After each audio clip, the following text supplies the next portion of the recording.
Necesitamos que la Iglesia de Jesucristo crezca en santidad, porque probablemente estemos viviendo el último avivamiento ahora. Bienvenidos a este estudio del Evangelio de Marcos verso a verso, y el día de hoy vamos a estar terminando el capítulo 6 del Evangelio de Marcos. Es un capítulo lleno de mucha acción, cuántas cosas han pasado desde que comenzamos la lectura de este capítulo y qué tan diferente se ha desarrollado la historia como empezó el capítulo. Así que en este pasaje, amados hermanos, vamos a aprender que Jesús demanda ser buscado con una motivación correcta de nuestro corazón, mientras Él mismo responde con una infinita compasión a quienes todavía no comprenden bien plenamente quién es Jesús. Así que esa es la lección del día de hoy, de Marcos capítulo 6. 4 versículos vamos a estudiar el día de hoy. Marcos capítulo 6, versos 53 al 56. Y en estos 4 versículos hay 3 grandes enseñanzas que el Señor quiere mostrarnos. Y es que vivimos en una generación que busca a Jesús, pero no necesariamente al Jesús de la Biblia. Muchas personas llegan a las iglesias y buscan a Dios, pero con motivaciones equivocadas, motivos equivocados en el corazón. ¿Por qué llegan? Por problemas económicos, problemas de salud, problemas familiares o de estabilidad familiar, o problemas porque no tienen paz interior. Y aunque todas estas son necesidades reales y profundas, existe una pregunta mucho más importante que todos debemos de plantearnos. Todos los que vamos y nos consideramos ser cristianos y acudimos a una iglesia a adorar a nuestro Señor, tenemos que preguntarnos, ¿estamos buscando a Cristo como Señor o solamente como un ayudador que nos va a solucionar nuestros problemas? En Marcos, en estos versículos que hemos estado estudiando del capítulo 6, encontramos una escena conmovedora. Después de una noche sumamente agitada, donde los discípulos iban remando contra la tormenta, contra los vientos, en medio de una gran tempestad, Jesús llega caminando por el mar y los alcanza en medio del mar, 4 o 5 kilómetros mar adentro, y llega con ellos finalmente al amanecer a la orilla, a la región de Genezaret.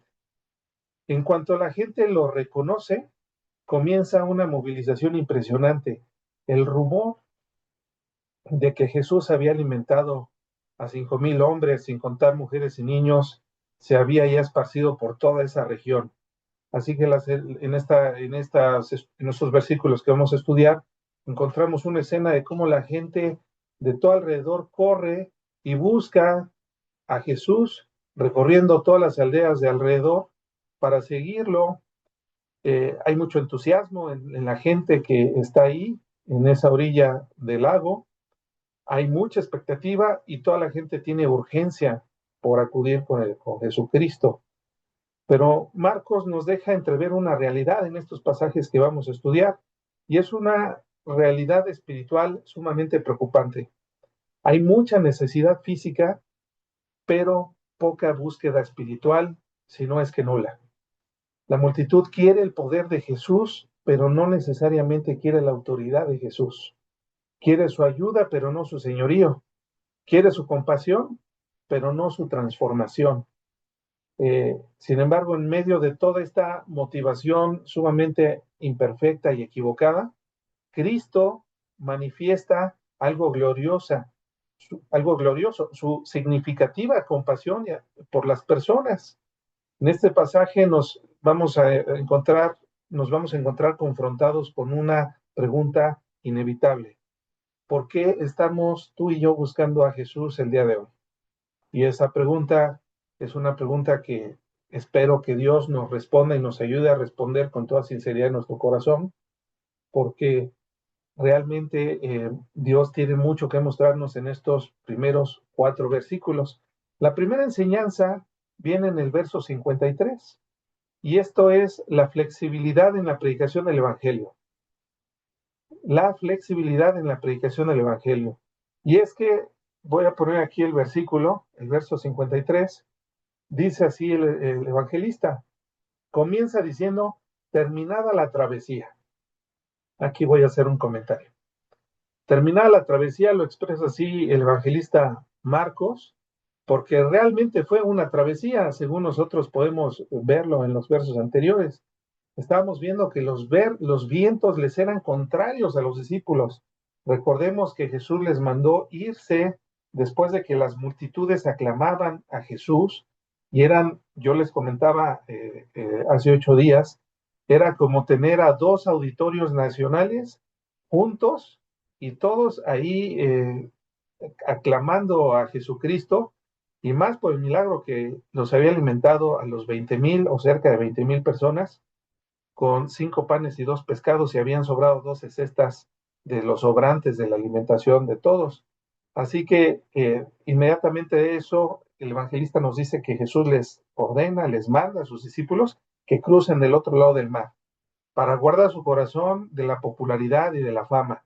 Así somos todas las personas. Nos subimos a un ladrillo y luego nos mareamos, ¿verdad? Y puede ser en lo económico, puede ser en lo social, puede ser en el trabajo. Cuando eras tropa, pues eras bien buena onda, pero nomás te dieron la jefatura, la gerencia, y ya te volviste altanero, grosero. Es parte de la naturaleza corrompida que todos traemos en nuestro ADN. Es parte del pecado que aún mora dentro de nosotros. Así que Jesús les pide que crucen del otro mar. Ya encontramos que se encontraron contra esos viajes, iban luchando contra esos fuertes vientos y el oleaje que estaba ocurriendo en esa madrugada, que un viaje que era probablemente les hubiera tomado entre 2 y 3 horas cruzar, pues ya llevaban entre 9 y 12 horas y apenas iban a la mitad del camino. Así que vaya que si fue una travesía. Dice que terminada la travesía, es decir, cuando ya lograron cruzar, cuando Jesús los encontró ahí en medio del mar y se sube con ellos a la barca, dice que vinieron a la tierra de Genezaret y arribaron a la orilla. Aquí, esta es otra cosa que me llamó mucho la atención y que a todos nos debe llamar la atención, estamos poniendo atención en los estudios, y es que aquí dice que vinieron a la tierra de Genezaret. Sin embargo, cuando Jesús les manda ir al otro lado del mar, aquí en el verso 45, unos versos atrás, dice, enseguida hizo a sus discípulos entrar en la barca e ir delante de él. ¿A dónde dice? A Betsaida. Así que aquí hay algo raro. Jesús les pide que se vayan al otro lado de la ribera, a un lugar llamado Betsaida. Y Jesús se queda en tierra, despidiendo a la multitud. Sin embargo, unos versos más adelante, en el 53, dice que llegan a Genezaret. Y ese llegar a Genezaret es algo así como si hubiera un error, o ese lugar tiene 2 nombres. Bueno, yo me puse a investigar a 2 hermanos para darles una clase con responsabilidad teológica, ¿verdad? Como maestro tengo la responsabilidad de predicar la palabra de Dios, y aquí no dice que haya sido un error. Aquí lo que sí encontramos es que desde una perspectiva teológica, y esto tomando el comentario de William Hendrickson y Javier Picasa, estos ambos comentaristas, ellos dicen que este cambio de rumbo tiene un cambio significativo. Eh, este cambio indica que el itinerario del Evangelio no puede mantenerse inflexible o inamovible, sino que varía según las circunstancias. Y aquí vaya que había habido circunstancias que hubo cambio de planes. La tormenta, el oleaje, el cansancio, todo esto influyó para que se desviaran unos cuantos kilómetros al sur de su destino originalmente planeado. Llegaron a Genezaret, pero Jesucristo tiene GPS. Por supuesto que Jesucristo los pudo encontrar y él iba caminando, ¿verdad? En medio de un mar tan grande, un lago tan grande, 10 kilómetros, entre 10 y 12 kilómetros de ancho en su parte más angosta, por cerca de 20, 22 kilómetros en la parte más larga. Así que encontrar una barca así chiquita donde iban los 12 discípulos, eh, pues por supuesto que nosotros entendemos que Jesucristo no los anduvo buscando, que él, a pesar de que era de noche, él sabía perfectamente dónde estaban sus discípulos. Esto lo estudiamos en el versículo de hace 8 días. Sin embargo, aquí vemos que hay flexibilidad y cambió el destino por las circunstancias.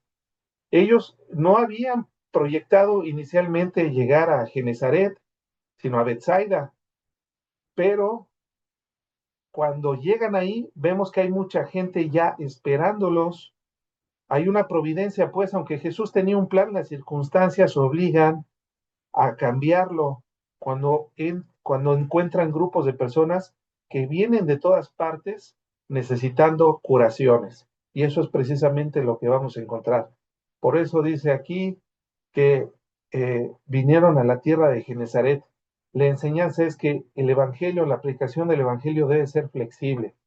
¿Y cuántas veces? Yo estoy seguro que a más de uno, si no es que a todos los que estamos aquí presentes, tenemos un plan para hacer algo y Dios nos lo cambia a última hora.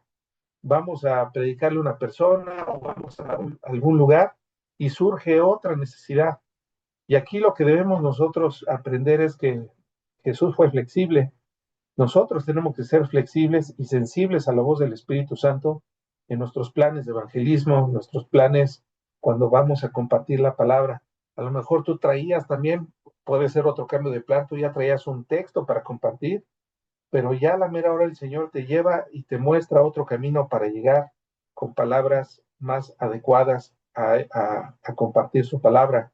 Así que aquí hay flexibilidad, que Dios es flexible porque es compasivo y Él puede en su soberanía cambiar los planes, de tener esa flexibilidad. Voy a volver a poner el texto bíblico para siguiéndolo analizando.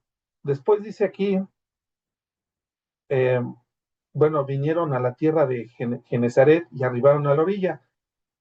Con otros comentaristas encontré, amados hermanos, de John F. Walworth, en su comentario El conocimiento bíblico, encontré otra nota interesante.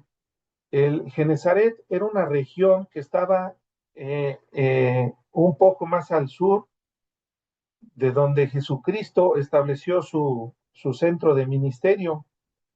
Eh, los rabinos le llamaban a esta planicie, era una planicie de tierra sumamente fértil, los rabinos le llamaban el jardín de Dios o también le llamaban un paraíso. Así que esta designación de que Jesucristo haya llegado a ese valle de Gesenaret nos revela, y esta apreciación de llamarle el jardín de Dios o el paraíso, nos representa cuánto valoraban los judíos esta planicie, esta parte de la región. Era una región cuya belleza y fertilidad natural eran sumamente sobresalientes comparados con la tierra de alrededor. Había castaños, palmas, higos, eh, eh, higueras y uvas creciendo en toda esta planicie.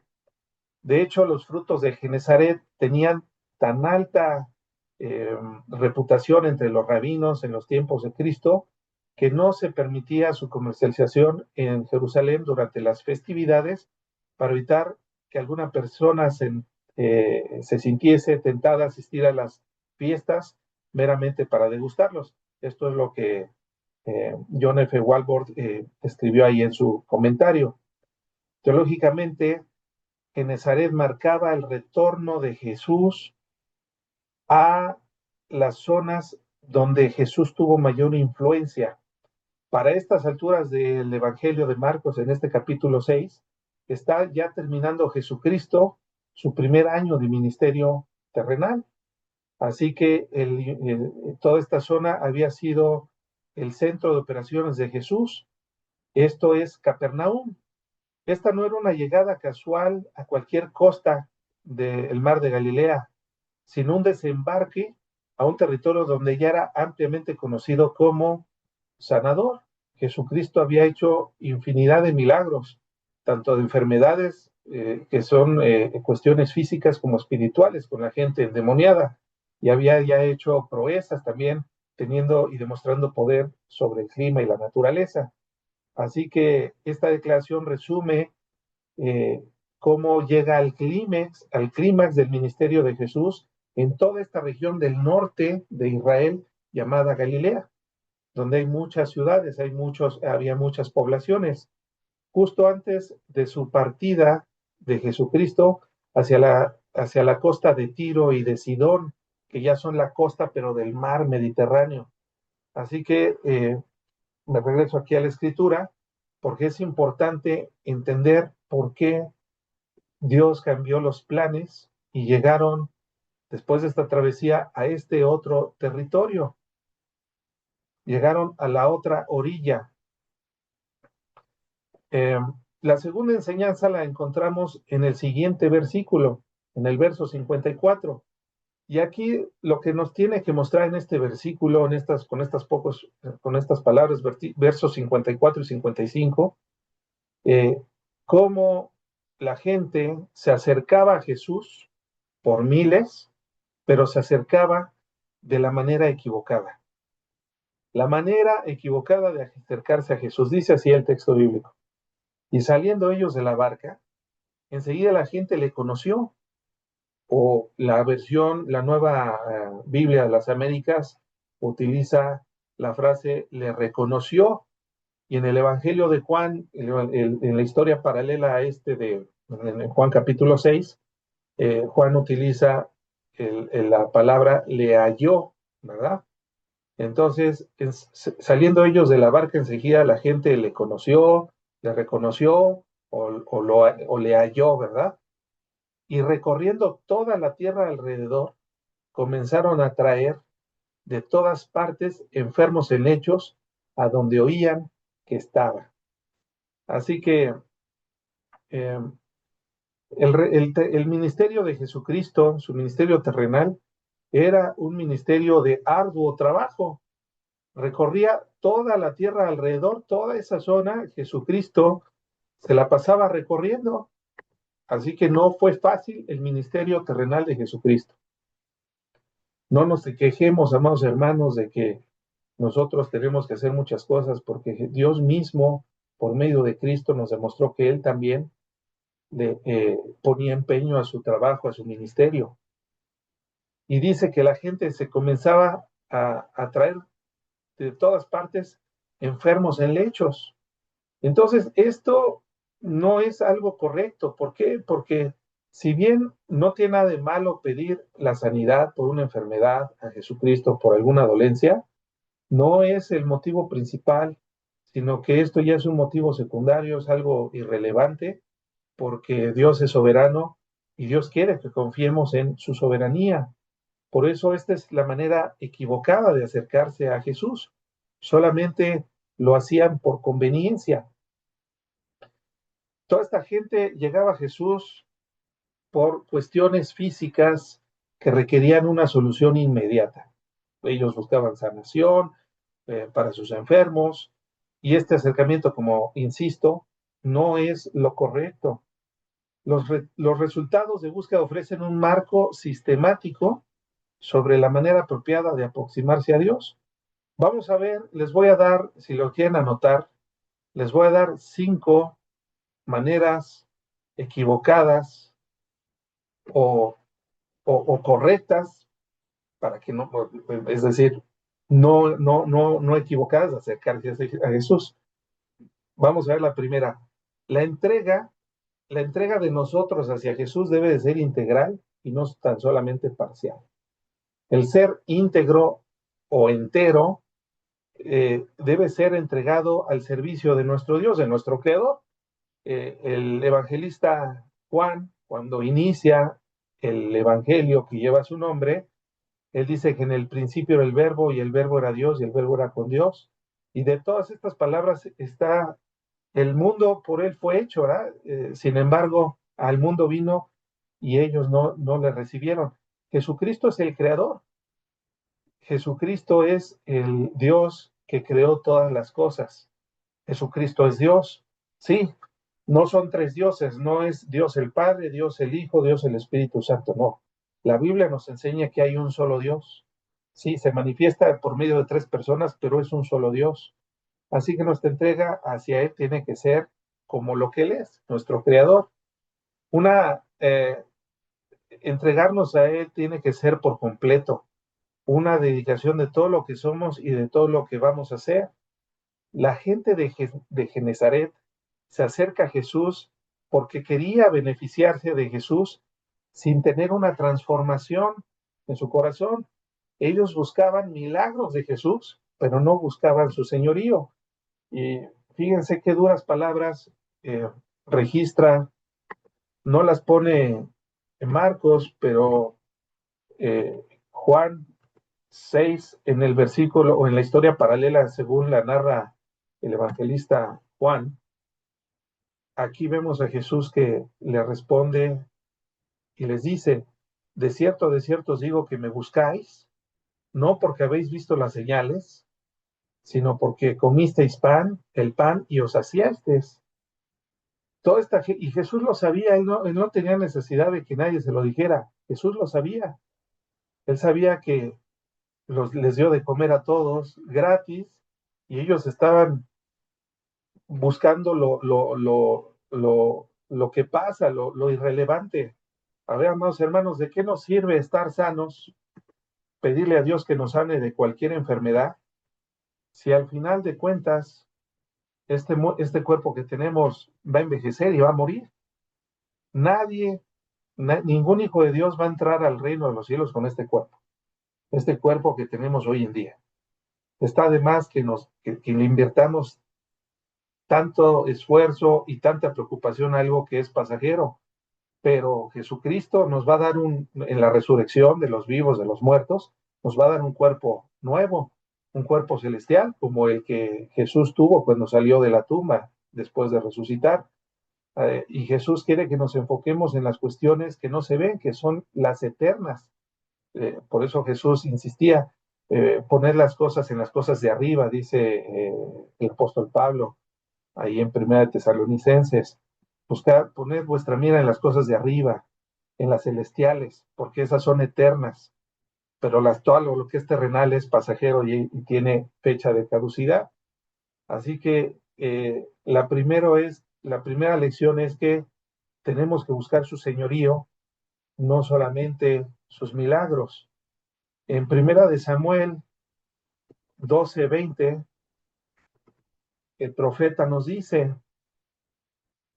o dice al pueblo, no temáis vosotros, habéis hecho todo, no temáis, vosotros habéis hecho todo este mal, pero con todo esto no os apartéis en pos de Jehová, sino servirle, como dice aquí la escritura, servidle con todo vuestro corazón.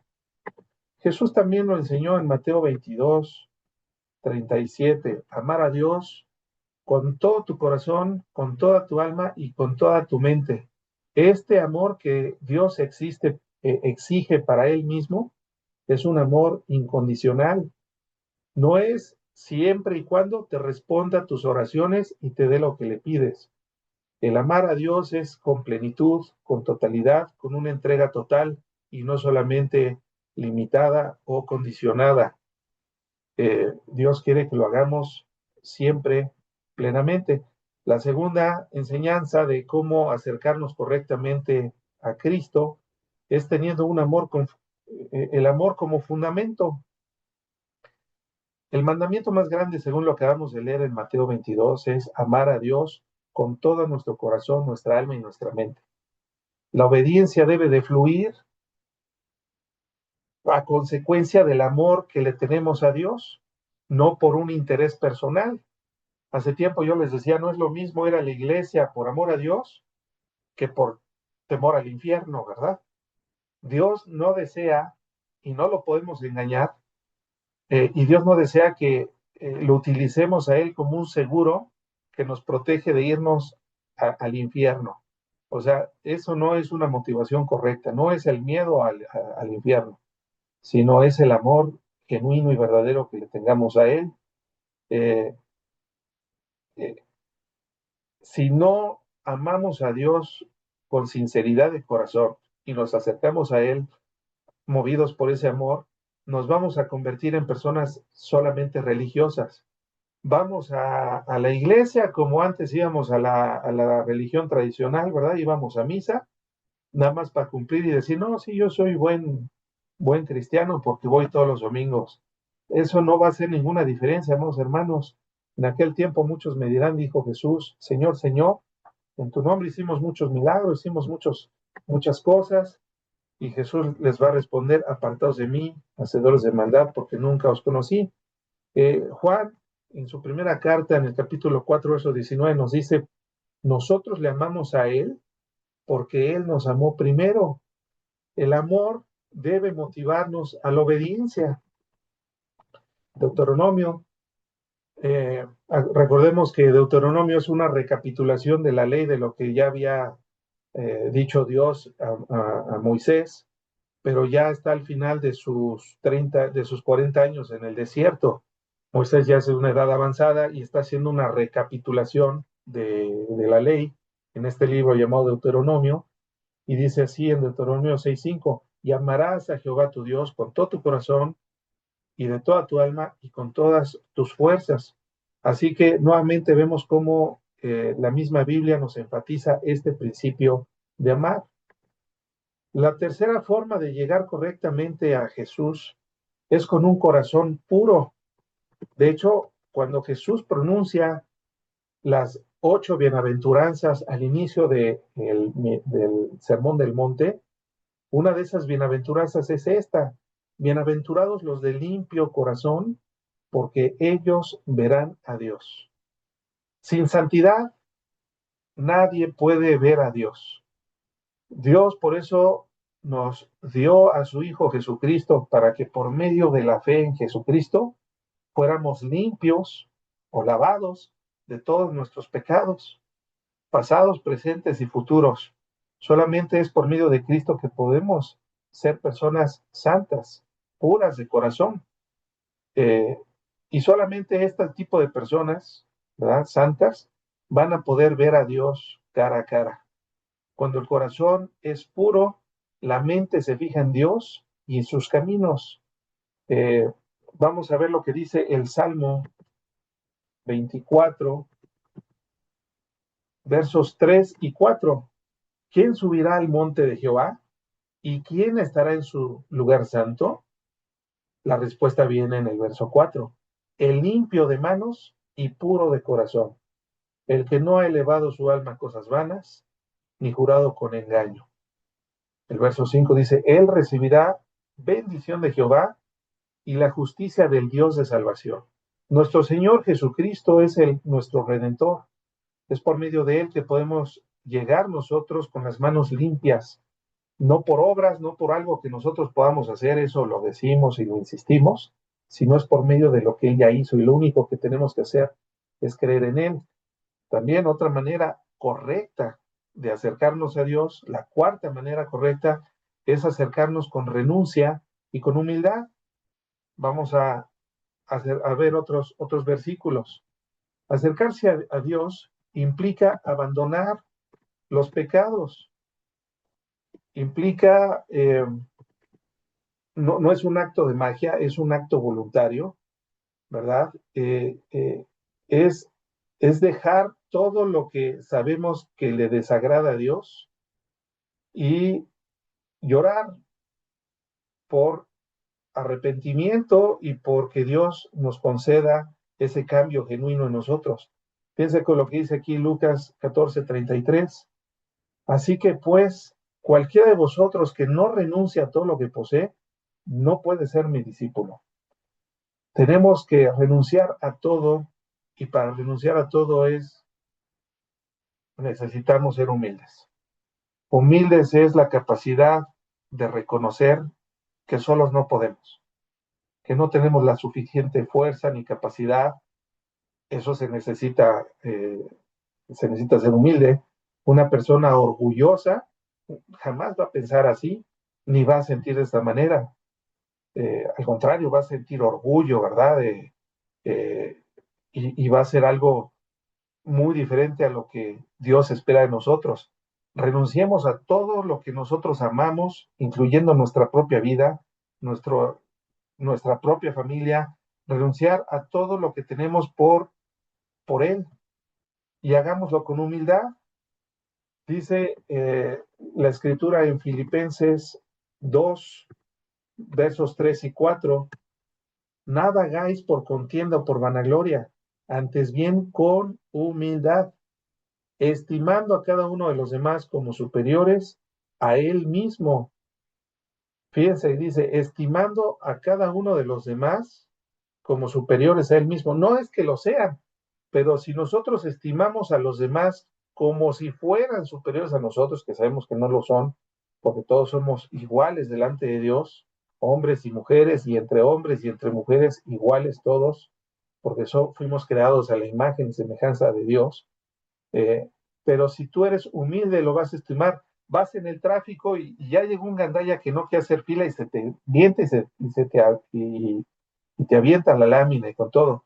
Bueno, se requiere humildad para decir, brother, yo no sé qué problema tengas, ¿verdad? No, no se va a decir porque te escucha, él está en el otro carro, pero sí puedes pensar, no pienses lo malo, ¿no? Piensa, pues a lo mejor trae una urgencia, no sé, hay tantas cosas que pueden motivar a una persona eh, hacer esos motivos. A lo mejor es un gandalla, ¿verdad? Pero tú no eres su juez. Así que se necesita humildad para no entrar y no engancharse en ningún tipo de conflicto. En el matrimonio esto se necesita demasiado. Estimar a tu cónyuge como superior a ti mismo es pelearse para ir al cine y tratar de complacerla a ella, los varones, y las mujeres complacer a su esposo, ¿verdad? Qué bonito es que estén los dos en una disputa tratando de complacer el uno al otro y no que cada quien quiera jalar agua para su propio molino. Así que este versículo es clave. eh, Estimar a los demás como superiores a uno mismo, no mirando de manera egoísta cada uno lo suyo propio, sino cada cual también por lo de los otros. Esto es entonces la humildad. Para acercarnos a Cristo de una manera correcta es renuncio a lo que yo soy para adoptarte a ti, Jesús. Renuncio a lo que yo conozco de Dios que me enseñaron mis abuelos, ¿verdad? Y ahora, por medio del estudio de tu palabra, ahora yo adopto la nueva enseñanza que tú me estás enseñando por revelación directa, ¿verdad? Por medio de la escritura. Y lo hago con humildad. El quinto elemento para acercarnos de manera correcta y no como la gente de Genezaret, tiene que ser acercarnos a Cristo con fe genuina. Qué importante es acercarse a Jesús con una fe genuina. Esto significa que cuando le oramos a Él, lo hacemos con fe, ponemos nuestra fe en Él. Es la única manera que el autor de Hebreos capítulo 11, verso 6 nos dice que sin fe es imposible agradar a Dios, porque es necesario que quien se acerca a Él crea que también le hay, y Él es galardonador de los que le buscan.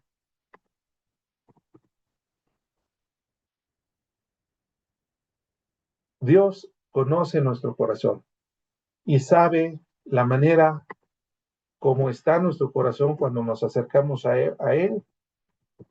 Santiago nos dice en el capítulo 4, verso 3, pedís y no recibís porque pedís mal para gastar en vuestros deleites. Para gastar en vuestros deleites significa, estás pidiendo de una manera egoísta, Señor, yo te pido que me ayudes a comprarme un auto nuevo, pero un auto mejor que el de mi vecino, para que cuando yo llegue, me vean todo el mundo que llego y que tú me estás bendiciendo y que yo soy tu consentido. Eso ya es una manera egoísta, eso no te lo va a dar el Señor. Ya lo leímos aquí en la explicación de Santiago, porque esto no es para la gloria de Dios, sino es para tu propia gloria delante de los demás. Además, te quieres sentir como superior a los demás. Cuando acabamos de leer en Filipenses 4:3, que es más bien estimando a los demás como superiores a ti mismo. Así que tiene que ser con fe y además tiene que ser, si vamos a orar a Dios y le vamos a pedir algo, siempre tiene que ser algo que primero, antes que nada, le dé gloria a Dios. Tienes un familiar enfermo, todos estamos padeciendo diversas necesidades físicas, ¿verdad? De salud, de trabajo, de economía. No está mal pedírselo a Dios, pero siempre tiene que ser para la gloria de Dios. Y una vez que la oración es contestada, le vamos a dar gracias a Dios. No vamos a decir, es que Dios sabía que soy muy bueno, ¿verdad? Y mira cuánto he logrado. No, no es así. Tiene que ser con fe y siempre buscando la gloria de Dios. Cuando nosotros analizamos que es primero para la gloria de Dios, cambia nuestra perspectiva de pedir las cosas y la manera de pedirle las cosas. Señor, concédeme esto para tu gloria, para que yo pueda testificar y toda la gente que sabe que yo te amo y que te busco, vea que en realidad tú eres un Dios que responde las oraciones y que la gloria es tuya, Señor. Cambia toda nuestra... Son las dos caras de la moneda, amados hermanos. Así que hacerlo con fe y y con una motivación correcta, por supuesto que debemos estar seguros que Dios va a responder a nuestras oraciones. Bueno, ya para ir cerrando, vamos a ver la última gran lección que viene en el último versículo, en el verso 56. Lo voy a poner aquí en pantalla para irlo comentando. Y donde quiera que entraba, refiriéndose a Jesús, en aldeas, ciudades o campos, ponían en las calles a los que estaban enfermos y le rogaban que les dejase tocar siquiera el borde de su manto, y todos los que le tocaban quedaban sanos. Aquí nosotros encontramos que Jesús era un hombre, ¿verdad? También ya dijimos que Jesús es Dios, pero también eh, eh, es Dios y es un hombre santo y amoroso. ¿Por qué hacía todos estos milagros? Pues porque Jesús es Dios y eso lo tenemos que entender bien. Sí, es la segunda persona de la Trinidad, pero yo les dije al principio que hay un solo Dios, ¿verdad? Jesús es Dios, el Espíritu Santo es Dios, el Padre es Dios y es un solo Dios. ¿De qué manera se manifiesta ante la creación en tres personas? Bueno, eso es un misterio. Nadie puede explicar con certeza. No hay ningún teólogo, todavía no nace el teólogo que pueda explicar el misterio de la Trinidad sin caer en alguna contradicción, ¿verdad? Pero Jesús es Dios y en eso debemos estar nosotros seguros, que no nos estamos acercando a un santo, ¿verdad? Como nos enseñaron en la religión tradicional. No estamos encontrando una persona que era hombre y después de que murió, ahora ya tiene poderes divinos. No, Jesús ha sido Dios desde la eternidad, desde siempre. Él es el principio y el fin. Jesús no fue un ser creado, no es que el Padre haya después tenido un hijo y es Jesucristo, no. Jesús es Dios, plenamente Dios, pero también era plenamente humano. Y ahorita estamos viendo a Jesucristo en su ministerio terrenal como un hombre, ¿verdad? Pero un hombre santo, un hombre divino, sí, también. Jesús es Dios. Todos los que se acercaban a Él los curaba. La voluntad de Jesús para tocar enfermos y personas que sufrían demuestra su infinita bondad amorosa. A diferencia de los líderes religiosos de Israel, llámese los fariseos, ellos sí se cuidaban mucho de que no los tocaran los leprosos, de que la mujer con flujo de sangre no los tocara. ¿Por qué? Porque se contaminaban. Entonces ellos eran muy cuidadosos en su exterior. Por eso Jesús les decía, ustedes son sepulcros blanqueados, que por fuera son blancos y hermosos, pero por dentro están llenos de huesos secos y de putrefacción. Así que Jesús es, tiene un amor infinitamente compasivo hacia estas personas. Eh, Jesús, por supuesto que sabía que la gente se estaba acercando a él por motivos equivocados, pero Jesús, en su infinita bondad, aún todo esto, él era paciente, porque él conocía que todavía la revelación del Evangelio estaba en progreso. Así que él, a pesar de que sabía que todas estas personas tenían una visión limitada acerca de la persona de Cristo, de él mismo, él a pesar de eso lo sanaba, porque él era paciente. Eso se llama gracia. Es darles algo que no se merecían, porque no se lo merecían. Pero Jesús en su bondad les extiende la gracia. Y yo te pregunto, amado hermano y hermana que estás aquí, ¿cuántos de nosotros nos merecemos la muerte de Cristo en esa cruz?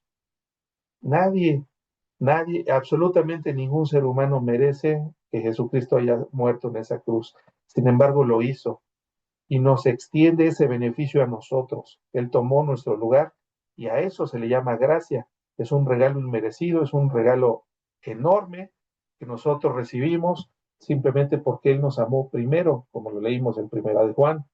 Eh, Jesús es paciente. La compasión de Jesús opera en múltiples niveles. La palabra compasión significa literalmente cuando se entremecen los intestinos, ¿verdad? O sea, de una emoción fuerte. ¿Cuántos de nosotros, yo creo que todos, ¿verdad? Somos humanos, cuando recibimos una muy buena noticia, una muy mala noticia, lo primero que pasa es que se te retuercen las tripas, ¿no? Sientes como que quieres ir al baño. Esa es la compasión que sentía Jesús por las personas que tenían una necesidad. El Hijo de Dios no era distante o frío o fríamente calculador en relación a las necesidades de las personas, a las necesidades humanas, sino que se conmovía profundamente por los que sufren. Jesús, lo leímos cuando alimentó a los 5,000, tuvo compasión de la gente y por eso los hizo sentarse en grupos para alimentarlos. Jesús era un hombre que se compadecía genuinamente por las personas, no era simplemente un Dios que, yo tengo todo fríamente calculado, que se sienten y ahorita van a hacer un milagro. No es así. Jesús era genuino en sus sentimientos por las personas que estaban atravesando una situación de desesperación, por los que estaban perdidos espiritualmente. Además, tuvo compasión de toda esta gente porque Jesús sabía perfectamente lo que es el infierno y del tormento que tendrían que enfrentar y van a enfrentar todos aquellos que lo rechacen como Mesías, como Señor y Salvador. Incluso cuando él, por amor curaba sus cuerpos, tenía infinitamente mayor interés en salvar sus almas que sanar sus cuerpos, porque el cuerpo, insisto, nuestro cuerpo algún día va a perecer, pero que no perezca nuestro espíritu en el infierno, porque la muerte segunda, que es no es el cese de la existencia de las almas de los inconversos y de los malvados, sino más bien es una muerte, es una separación eterna en un lugar de castigo eterno por haber despreciado y menospreciado la sangre del Hijo de Dios que fue derramada y que tenía la capacidad de salvarlos y de librarlos de ese tormento. Así que en Genezaret, este nuevo lugar donde Jesús llegó, Jesús responde no solamente a la necesidad física inmediata, sino que también está encarnando para que tú y yo conozcamos cómo es el corazón de Dios hacia toda la humanidad. Porque de tal manera Dios amó al mundo que dio a su Hijo para que todo aquel que en él cree no se pierda, sino que tenga vida, ¿verdad? Así que el corazón de Dios se compadece, el corazón de Cristo se compadeció sin ninguna condición, a pesar de que él sabía que estaban acudiendo a él eh, por los motivos equivocados, su compasión era mayor, su gracia es mayor, como dice ese coro, ¿verdad?, que cantamos los domingos en la iglesia. Y toca a esas personas inmundas cuando los religiosos de su época los evitaban. Y sana incluso a todos aquellos que aún no comprenden quién es Jesús, el Mesías, el Salvador, nuestro Redentor. En el Antiguo Testamento hay múltiples profecías acerca del carácter de aquel Mesías que habría de venir, el hijo de la simiente de la mujer, que vendría a darnos una nueva esperanza.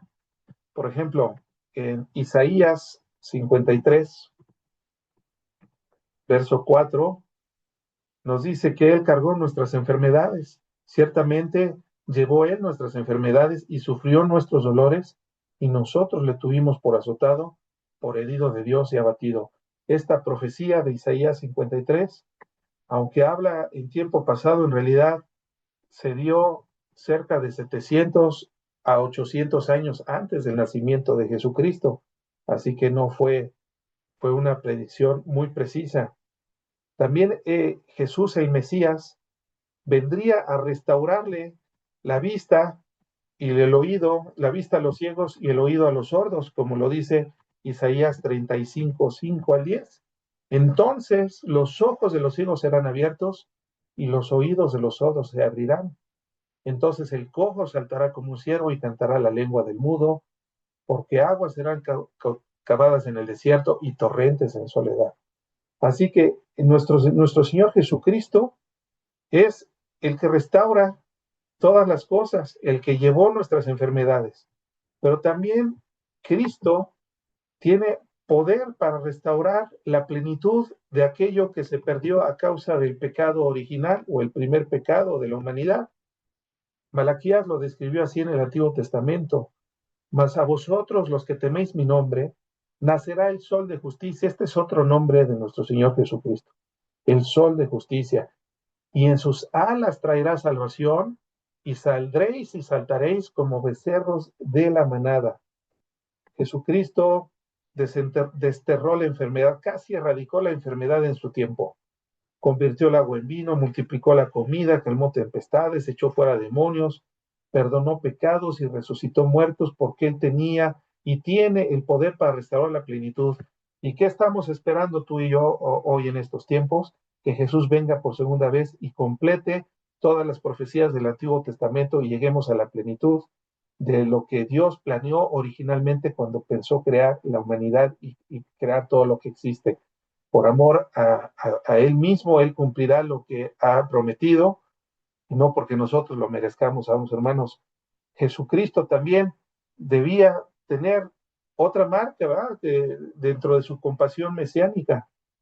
Las maravillosas sanidades de Jesús mostraron que Dios es compasivo para aquellos que sufren. Estas profecías no solamente anticipaban los milagros, sino la naturaleza compasiva de Jesús, nuestro Mesías y Salvador, un Dios que se compadece de la aflicción humana y actúa en consecuencia para aliviarla. Así que eso no ha cambiado, amados hermanos. Sigamos presentando todas nuestras necesidades a Jesús, porque en su soberanía Él puede darnos la solución que nosotros esperábamos. Y si no, la gloria sea para Él. Estamos dispuestos aún a renunciar a nuestro propio beneficio con tal de tenerlo a Él por la eternidad. Como conclusión, nosotros vemos que este texto que acabamos de estudiar, estos 4 versículos, nos deja frente a una realidad solemne y esperanzadora a la vez. Es posible estar muy cerca de Jesús y aún así no conocerle verdaderamente, como la gente de Genezaret. Es posible que nosotros hoy en día estemos buscando sus bendiciones, pero que nos cueste trabajo rendirnos a su señorío. Es posible tocar el borde de su manto de Jesús, pero no entregarle nuestro corazón. La multitud en esa región de Genezaret recibió sanidad en su cuerpo, pero no muchos recibieron vida en su alma. Hoy ocurre exactamente lo mismo, amados hermanos, en todas las iglesias, en todo el mundo. Hay personas que solamente oran cuando llegan los problemas. Hay quienes buscan solamente a Dios cuando están en medio de una situación de crisis. Hay muchas personas que quieren a Cristo solamente como un ayudador, pero no como el Rey de sus corazones y de sus vidas. Pero también hay una verdad gloriosa detrás de toda esta enseñanza que aprendimos el día de hoy. Jesús sigue siendo infinitamente compasivo como lo fue en ese tiempo que estamos leyendo en esta escritura. Jesucristo sigue siendo igual, su gracia continúa, y ya pasaron 2000 años y seguimos teniendo acceso a la gracia de Jesucristo. Él no rechaza al que viene espiritualmente débil o físicamente débil. No desprecia al que llega a Él, pero todavía con mucha confusión, y tampoco ignora al que sufre. El propósito final de nuestro Señor Jesucristo no es aliviar nuestro dolor, es salvar nuestra alma para llevarnos a un reino eterno donde Él será nuestro Dios y nuestro Rey. Por eso el llamado que nos hace este texto es muy claro, amada familia en Cristo. No vengamos a Jesús solo porque lo que nos pueda dar. Acerquémonos a Él por lo que Él es y lo que Él hizo ya por nosotros. Porque Él nos amó primero, nosotros amémosle de todo corazón. No hay que buscar a Jesús como sanador, aunque lo es. Hagámoslo Señor de nuestras vidas. Y como Señor es rendir nuestra voluntad a Él. No nos acerquemos a Cristo, amada familia, por conveniencia. Aun si ya lo hicimos, no nos quedemos en ese nivel. No es porque nos conviene, sino porque realmente lo hacemos porque lo amamos. ¿Y cómo lo vamos a amar si no lo conocemos? Yo creo que todos los que estamos casados en este estudio, pues primero conocimos a nuestras esposas, nos enamoramos y después ya nos casamos, ya le pedimos matrimonio. Pero si no conocemos a Cristo, cómo podemos enamorarnos de Él? Todas estas historias que se escribieron en los evangelios es para que conozcamos el corazón bondadoso de nuestro Señor Jesucristo y nos enamoremos de Él. Y entre más amor le tengamos, va a aumentar también nuestra fe, nuestra humildad y nuestra rendición, porque llegará el día en que no bastará con haber tocado el borde de su manto, sino que es necesario también haberle entregado nuestra vida. Es necesario dar fruto, darle fruto. Y esto, el fruto solamente, el fruto espiritual que Dios espera en nosotros, solamente lo puede producir Él mismo, ¿verdad? Por medio de su Espíritu Santo. Así que, amada familia, pidámosle a Dios si vemos que todavía no estamos dando el fruto necesario, si no nos estamos acercando con los motivos correctos a Jesús, no seamos como la gente de Genezaret. A lo mejor empezamos así, yo soy el primero en levantar la mano, ¿eh? Que empecé así a acudir a una iglesia cristiana evangélica. Sin embargo, ahora, después de tanto tiempo, me doy cuenta que cuáles son los verdaderos motivos por los cuales me tengo que acercar a Él. Así que, amada familia, esto ha sido todo en este estudio. Vamos a hacer una oración y a despedirnos y a hacer las peticiones de oración del grupo. Señor Jesús, te damos gracias por tu palabra, Señor. Gracias por la profundidad tan grande que hay detrás de cada idea, en cada texto, Señor, en cada historia que nosotros encontramos. Vemos tu corazón compasivo, vemos tu fidelidad, vemos tu gracia, Señor. Sabemos que no será así para siempre, que llegará el día, Señor, en que la puerta del arca se cerrará y solamente entrarán al reino los que estén ahí, cuando la puerta se haya cerrado ahí dentro, Señor. Ayúdanos a ser como esas vírgenes prudentes que guardan sus lámparas por si tardas en llegar, Señor. Bendice a cada familia aquí presente, síguenos santificando, síguenos enseñando más acerca de ti, de tu carácter, de tu persona, para que siga creciendo el amor por ti, nuestra fe, nuestra humildad y nuestra confianza, Señor. Todo esto te lo pedimos en el nombre de Jesús y para tu gloria. Amén. Suscríbete al canal, sigue creciendo en la fe por medio del conocimiento de la verdad y para la gloria de Dios.